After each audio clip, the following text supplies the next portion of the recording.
Hello, JennyEason here, and today I want to talk about the Sovereign's Orb, Weavers of Tweed and Ancient Roots. Let's turn our attention to the very intriguing archipelago of Scotland. So many islands. It's amazing that that part of the world is so mysterious. And I want to thank Joseph, who is over in that area of the world realm, because Joseph over in Ireland, which I will focus on Ireland soon, but Joseph was the person who started me on my Mudflood exploration.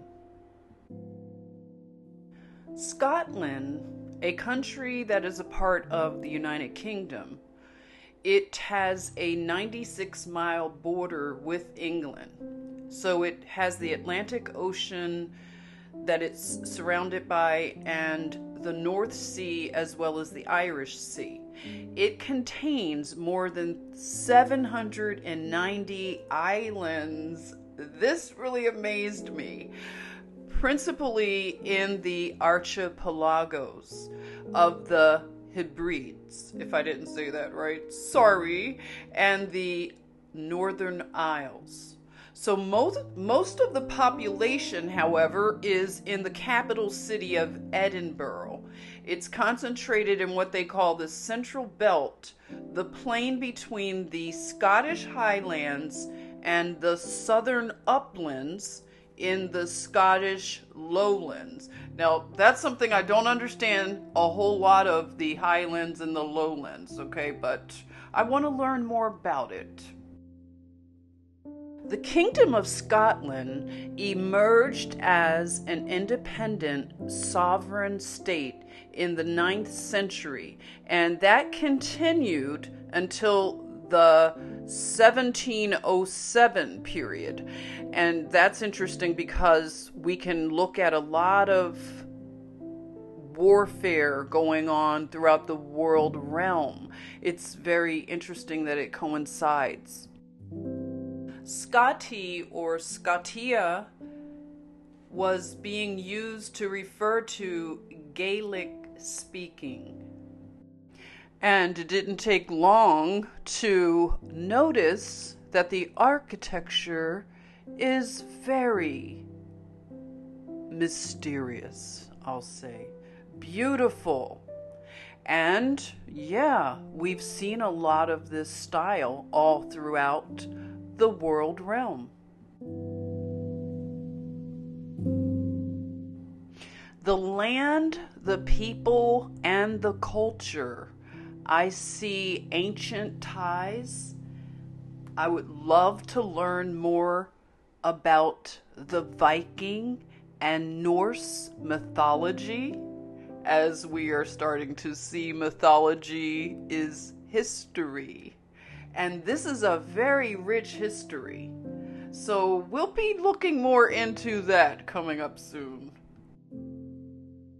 I'm observing that rich landholders from Great Britain had many homes on these beautiful islands.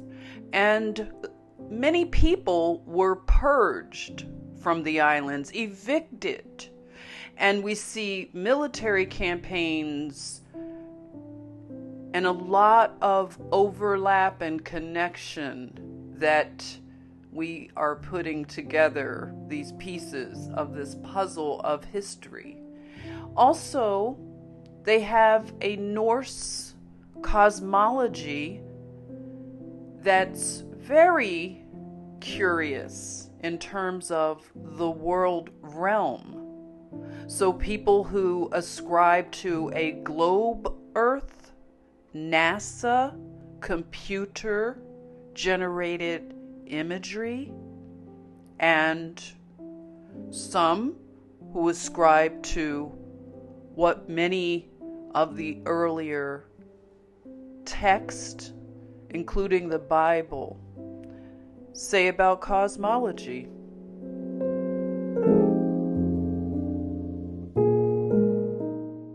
And you quickly get a feel for these islands. You can see that they're very, they're on an island type of rhythm. So you have a lot of little fishing villages and communities or hamlets, as well as just fields, pastures, and amazing beaches, which I did not know. The beaches are amazing and very beautiful wildlife. So you get a sense of a self-sustainable society and civilization that is very family-oriented. They say that the people there practice what's called transhumance. And no, not transhumanism, not to be confused with that. But transhumance, I had to look it up.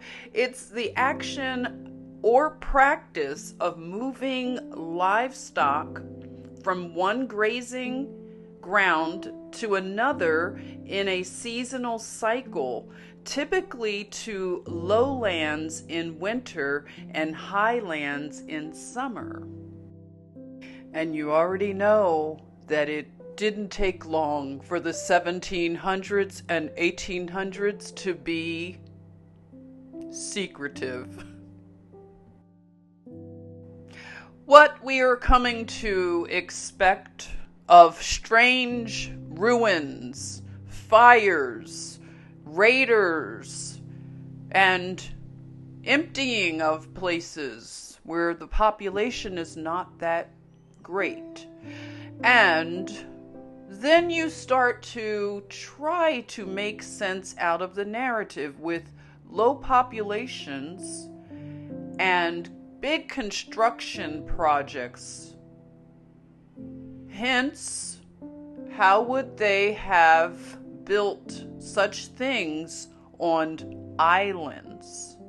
How would they transport the building materials?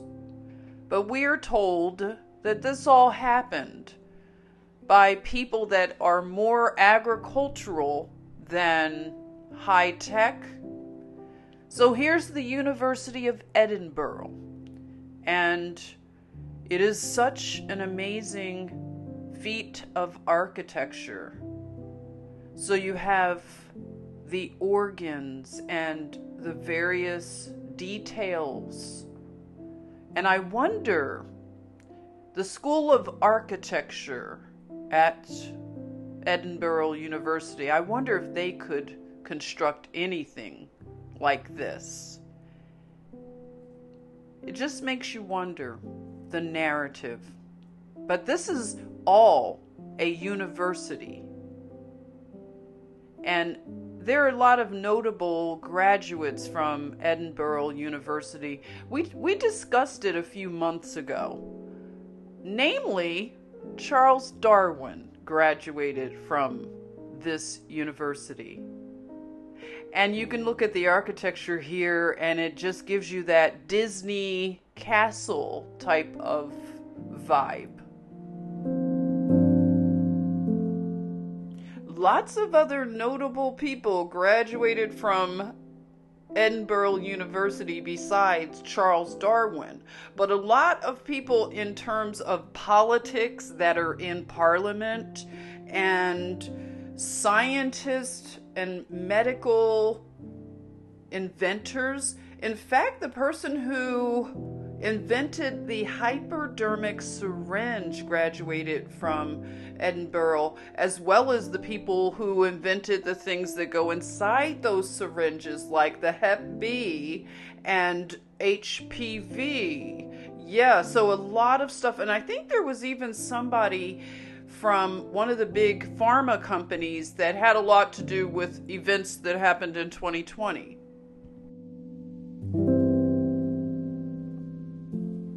Edinburgh has that mix of old and new, like many cities that we are from ourselves all through the world realm.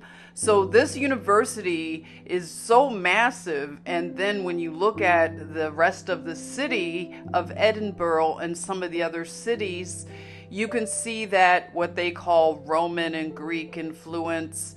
But again, remember, this is all on islands. And I think I just have to keep reminding myself, they built these things on islands.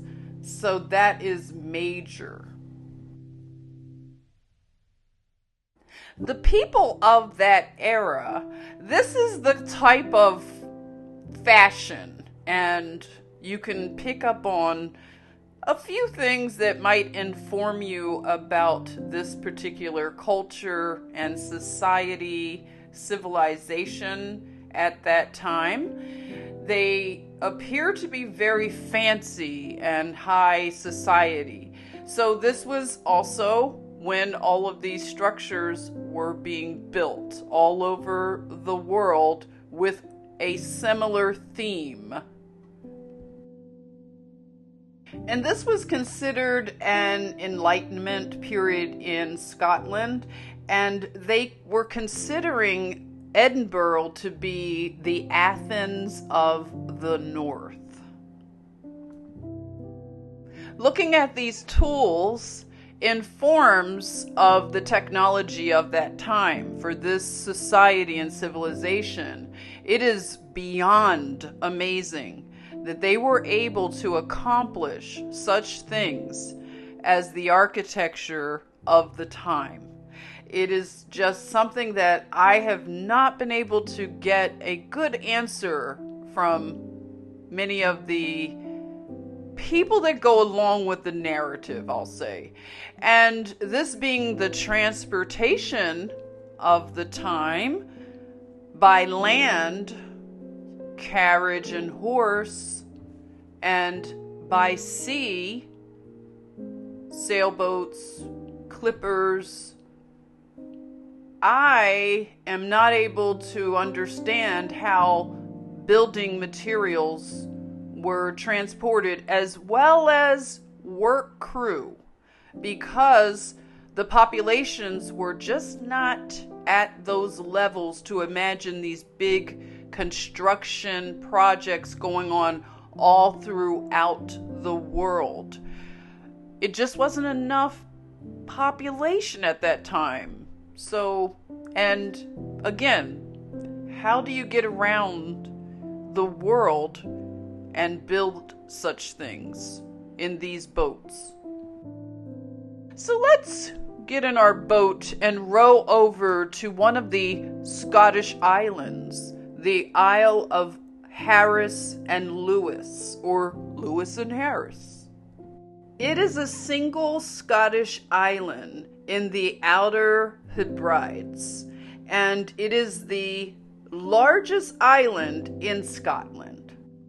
Our good brother Joseph from the Emerald Island, he did tell me not to put my Mudflood boots up too soon and give up on traveling, because I'm going to tell you, this island of Lewis and Harris is really intriguing.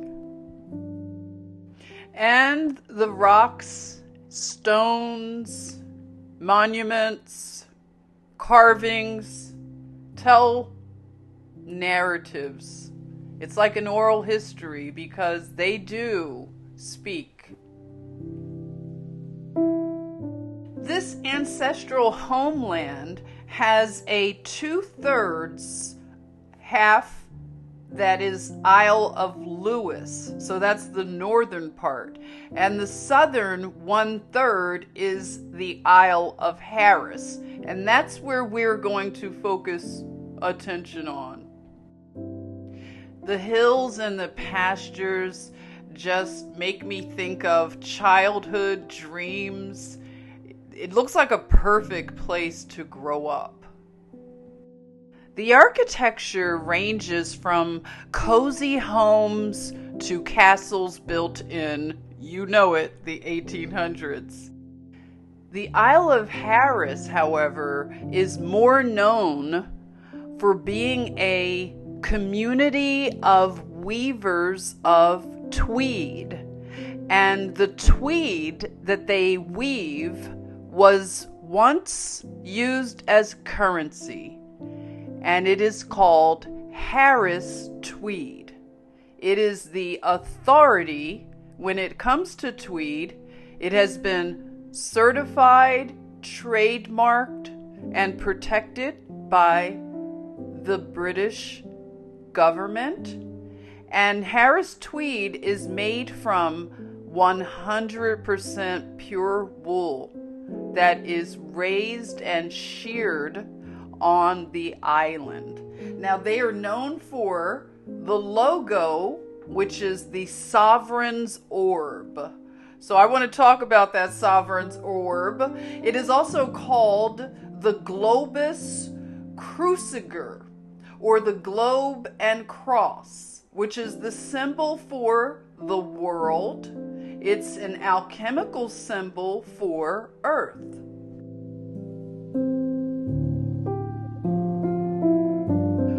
This logo of Orbs, got my attention, and I am going to really love to know what you think of Orbs. You see it represented in a lot of regalia, coat of arms that we like to look at.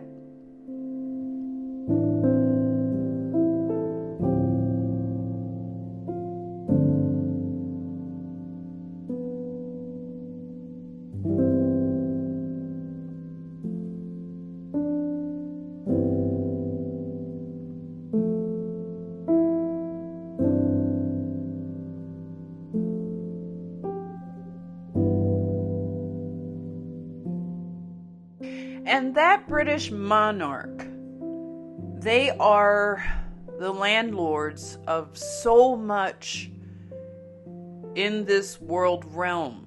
So many kingdoms, thrones, clans, tribes, people that are under that sovereignty.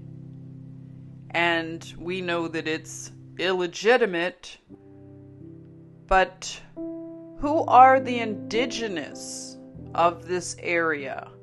Because when you think about what is close, that would be the Arctic Circle. So any lands that would have as their beachfront, they would be within the Arctic Circle. The indigenous people are going to tell us a lot of the narrative of the original people. And that is why I can see that Antarctica is off limits to a great degree. There's a lot going on that I would like to talk about and share some things that I've been connecting at another time. It makes sense that the mimicking and mocking of what is real and foundational to humanity is, in essence, destroyed, and this mockery. I began to think about another orb that appeared in a liquor bottle, if you know Chambord, which is a French liqueur made from raspberries and honey, cinnamon, and all of these things. And Chambord was created around the time of the whole Enlightenment Renaissance period. So you think of chateaus and that kind of thing. It's all along the same theme of this architecture that we see that seems to be from another civilization and time that predates anything we can even imagine. Rather odd that the belt says forbidden fruit, liqueur. And they don't do this bottle anymore. It has been retired, so it is a collector's item. They streamlined their bottles, so the orb is more modernized now.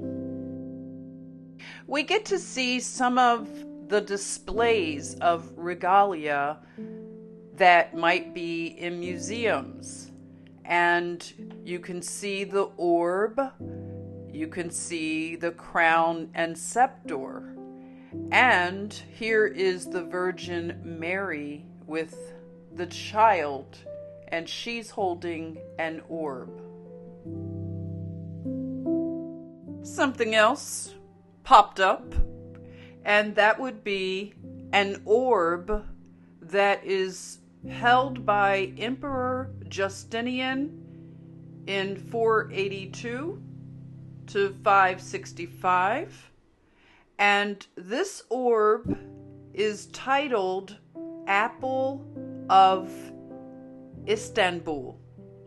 So this emperor is on horseback holding the golden orb of power known as the Apple of Istanbul.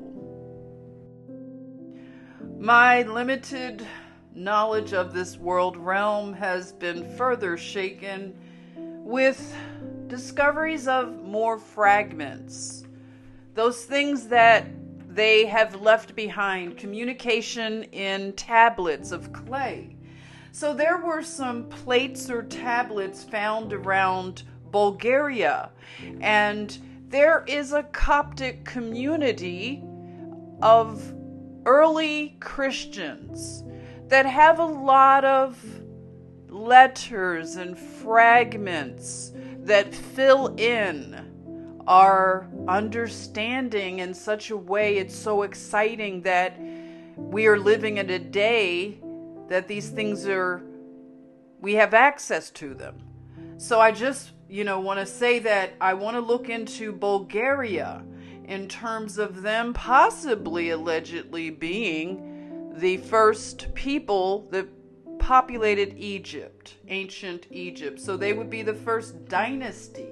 So the first Egyptian kings. Can you imagine that? One of the Coptic communities that has my attention is the Ethiopian ancient church and their preservation of the Book of Enoch. But I want you to look at this picture that captivated me a few months ago. And when I started this research about orbs, I instantly recalled seeing an Ethiopian king holding an orb. And I want you to please tell me what you think. Let's go back to the logo of the Weavers of Tweed on the Isle of Harris. Who are these people? They're fascinating. Let's come up with a theory together on what their relationship to the orb is. What is it all about? I really like this picture from the 1800s that captures the people of the Isle of Harris, the weavers of Tweed. They are the authorities on weaving tweed. So, weaving tweed is a major industry as well as fishing and agriculture. So, in order for the tweed to be official, it must be made hand-woven by the islanders at their homes in the Outer Hebrides. and finished also in the Outer Hebrides, and made from pure virgin wool, dyed and spun in the Outer Hebrides. And this is according to a British Act of Parliament. So there are approximately 400 islanders that are working in this industry. And this textile is popular among celebrities and royals. And I would say that I don't see it really being worn as much as I used to among just, I guess, regular people. Tell me what you think. Do you wear tweed? Tweed may be enjoyed by the elite. The real story is the people behind the scene that weave the tweed, that live on the Isle of Harris. I love to research how natural and organic their life and rhythm is on this island, how they respect the environment, the land, and each other. They participate in a sustainable economy that is kind to the animals, kind to each other, kind to the land. So I love to hear more about that. And they also have a strong family foundation and unit to their society. The people participate in something called crofting, and it is a form of land tenure and small food production. But the thing about food production, a place like this, it's kind, where, you see things like this, an honor system, fresh eggs, that you can have fresh eggs every day. I watched a blogger who traveled there, and she gathered mushrooms and made crepes, and she just ate simply, oatmeal and all of these kind of nice meals, fresh, and it's enough for everyone. But food security is only attacked by outsiders, because the people will take care of each other. Nobody goes without. In fishing communities, you got a boat, you got a meal.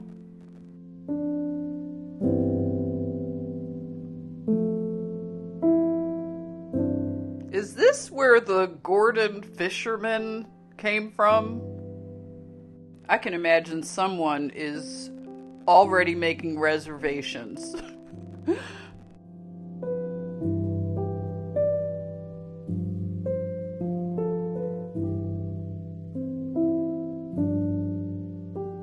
Imagine we're taking a walk, trying to work off the calories from the seafood meal, and this happens. Mudflood happens. Yes. The oral history tells of ancient glaciers that shaped the landscape, and prehistoric ancient people that left behind monuments.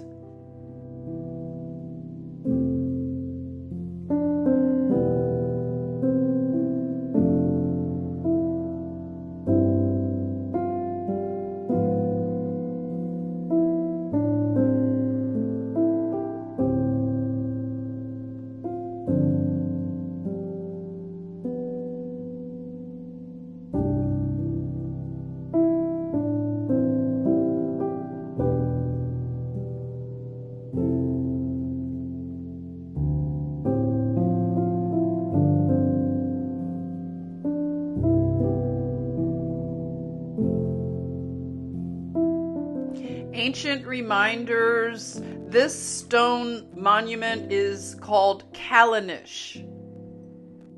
Lots of stones and lots of stories. Oh, imagine sitting down with the town oral historian and listening to all the mythology.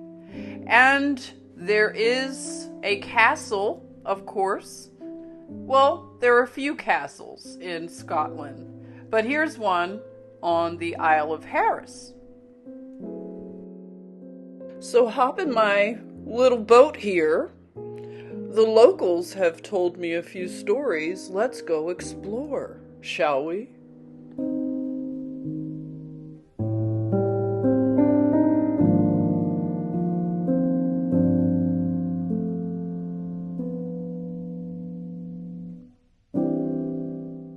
There is an interesting connection to the game of chess.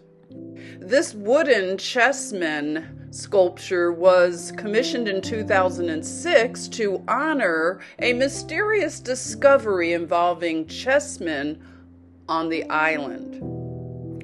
The narrative goes like this. The 1800s comes up as being the time when some chess pieces were discovered on the island. It was discovered on a beach. A shepherd was, out with his animals, sounding a little bit like the way that the Dead Sea Scrolls were found. And these chess pieces are carved in such a way. It's a lot of scholarly debate about the origin, but what is believed is that they were carved in Scandinavia, I believe Norway, carved out of walrus tusk and whale teeth. They were found in a stone box, and 93 pieces included 8 kings, 8 queens, 16 bishops, and they believe that the term bishop was something that came from the Norwegian area, so it connects possibly the church, but we can talk about that at another time. So 15 knights and 12 warders, and the warders are described as fierce warriors that are the equivalent of modern rooks. 19 pawns, 14 tablemen. The detail work is amazing, and it makes me want to look into the history of the Icelandic kings very soon. Now, I love this. Look at the queen. She looks like she is over it, and this is just making things more human. Taking in all of this beauty, this island, I didn't know I would stumble on some mysteries like the chessmen. Wow, we have to really dig into that. The animals, look at the puffin, and just realizing the proximity to the Arctic Circle. That has just brought alive some connections that I'm seeing. I want to do some research into that soon. The kingdoms from the Arctic Circle. So the church that's on the island has a lot of history, and the artifacts that were found there are connecting a lot when it comes to Antarctica even. So you can look at the landscape. You have a nice array of different topographies, a lot of rock, of course, but the oceans and the waterways, and I can imagine you can get around in a boat very well. But the roads and everything just look like, I said earlier, something out of a dream. And you can imagine frolicking in the wildflowers. And look at this home where some people have taken the old stone homes and renovated them. So there are a lot of nice dwellings, and even the modern dwellings that have more of the steel, the stainless steel structures. Look at the wild horses, and this place is majestic. There's such an intelligence in living this way. I am picking up a very natural order and rhythm. Even in looking at this roof here with grass growing, the grass growing on top, I learned, can absorb a lot of outside noise, as well as it has something to do with preventing too much rainwater from, I guess, flooding your other structures. So there's a lot of deep intelligence here. The people that make the tweed. So many different types of bodies of water, and I can see how things thrive and flourish in a place like this. The animals have food security.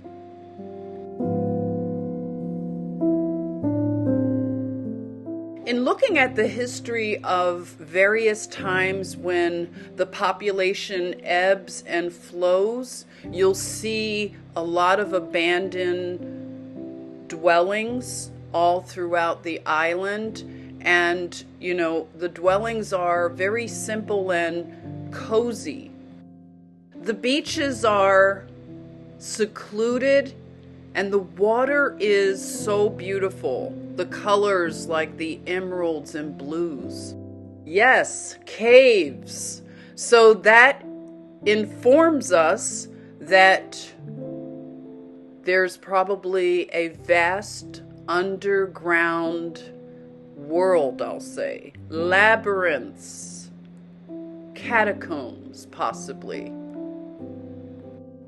Talk of caves and labyrinths with waterways makes me think of J.R.R. Tolkien and all of that legendary kingdom stuff.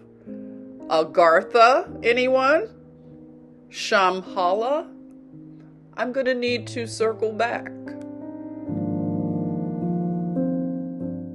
This land of Tweed has such a beautiful lifestyle, as I said earlier. One of the central relationships is the one between the shepherd and the flock. So this is a shepherding community as well as an artisan community. So the flocks are just so cute, aren't they? Just look at that. They need protection and provision. So the shepherd is the loving protector, and the flock provides all of the beautiful, warm and cozy fabric. Look at them. Can you imagine walking down roads and just seeing the flocks and their shepherds in the hills? You think of these ram's horns and blowing the shofar. All of the stories, there are just so many that can be applied, and learning that relationship between shepherd and flock.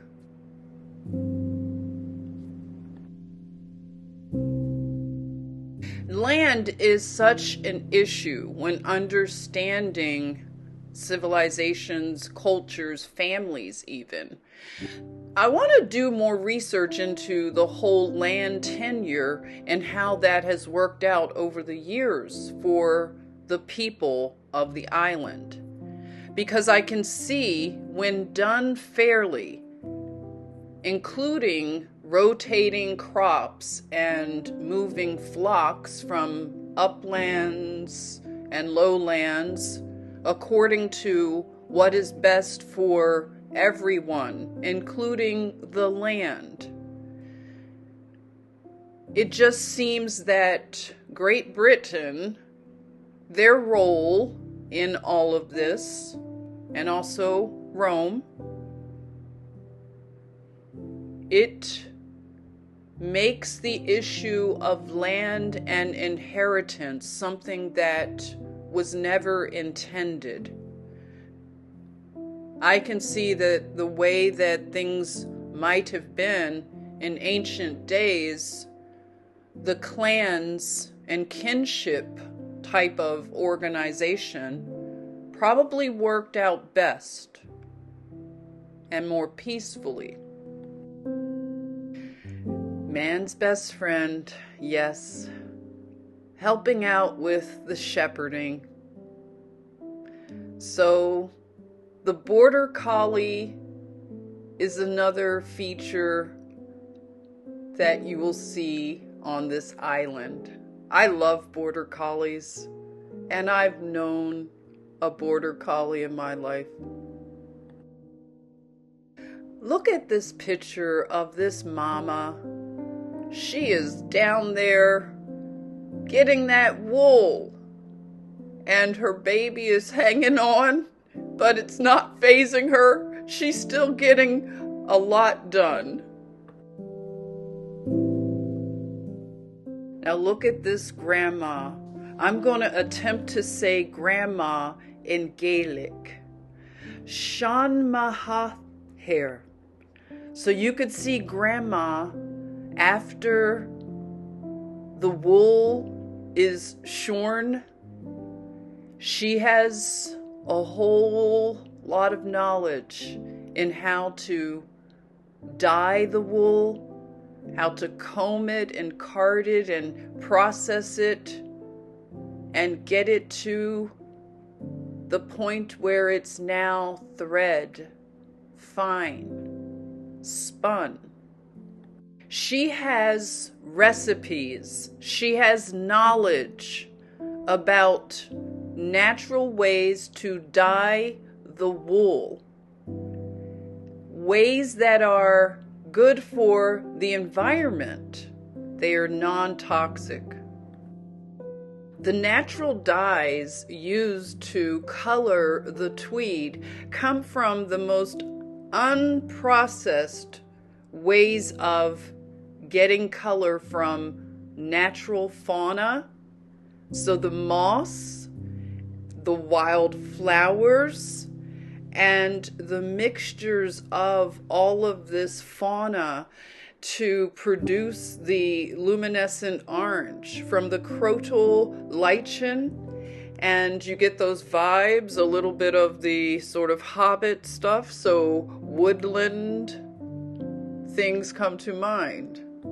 With all of this rich fauna, the lichen is the one that's most mysterious. I did not understand what it was. They say it's a plant, but not yet a plant. It is not a fungi, but it does work very closely with fungi.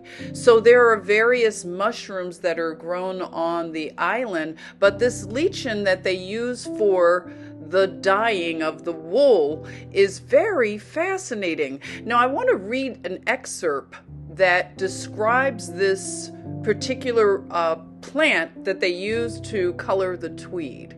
I found this on Harris Tweed's website. In 1582, it was said of the Highlanders that they delight in marl clothes, especially that have long stripes of sundry colors. They love chiefly purple and blue. Cudbear, which is this plant that grows, cudbear, or in the Gaelic, it's called corcor, when dried in the sun, pulverized and mixed with alum, produced a splendid purple or crimson. Bilberry mixed with alum resulted in a rich blue shade, while a paler blue could be achieved by mixing elder and the heath-loving broom with alum. The tweed industry on this island, again, I see the strong family ties and knowledge passed down through generations. What I like about this type of society and culture is that everybody takes part in this industry. The blessings of raising wool and having a studio at home in a shed, a stone shed, and you have your loom, whether you're man, woman, young, old. Everyone can take part in this industry. And just thinking about it again being used as currency, there's so much to this fabric. I'm looking forward to doing a live stream because it's so much that I have uncovered with looking into this island. I am amazed at the inner workings of the culture and society. Again, people can work from home and be a part of a bigger industry, and there are industries within the industry where you have upholsterers and other craft people that make other things from the tweed, from the fabric. So you can have someone who creates pet clothing, and just the weavers that their wares are being created by their neighbors. So it's all sustainable because the inner workings of this society are kept safe within the families, and they build the broader society. They have a symbiotic relationship with the land and the animals, and it's beautiful. I can't wait to talk more about this because it is so many mysteries as well. Because I find other industries like the kelp industry, so I'd like to talk about that. I'm going to save the kelp industry for a live stream, but these shepherds of Harris and Lewis, they have captivated me, and this fabric, this tweed, it is the fabric and integrity of their society.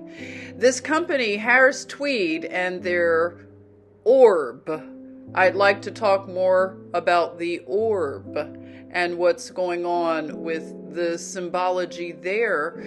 So I'd like you to please think about those things, and let's put our thoughts together and come up with these connections, as well as, like, you know, the top of the orb being the cross, and then these, you know, megalithic stones and this company. It's just so much.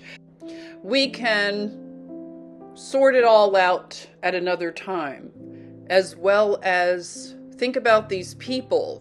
And there were some events that had to have happened. And what informs me of that is the architecture again, and the industry, the migration. So I'll keep you posted, but thanks so much. I'll see you soon.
Thank you.